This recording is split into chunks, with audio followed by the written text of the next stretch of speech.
Guys, in our previous video, we have seen that how we can create an HTML file from which we can have the web page. So as you know that on a web page, we can have maybe the heading and maybe the paragraph.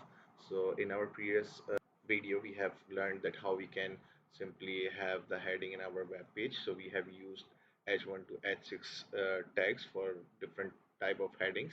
Now, for example, if you want to if you want to provide a paragraph in that web page, so what we need to do? So for that purposes, we need to uh, have a paragraph tag, which is this one. And now, for example, I would say that this is my paragraph.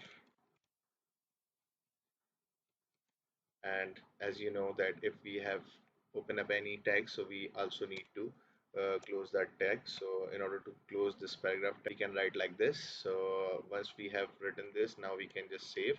And as we save, we can simply go into the index and we just double click it, so it will open up uh, our browser.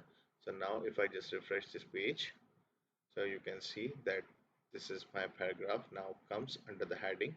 So this is the way you can simply have this paragraph.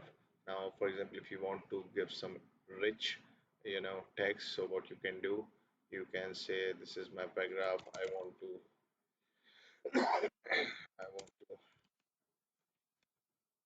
learn HTML coding, and this is my aim and goal, and you can just copy this and paste.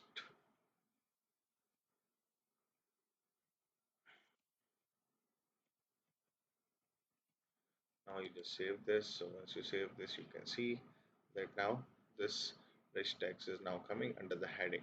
So this is the way you can simply have the paragraph on your web page via HTML file. So thanks for watching. Stay tuned with us for more videos. Thank you.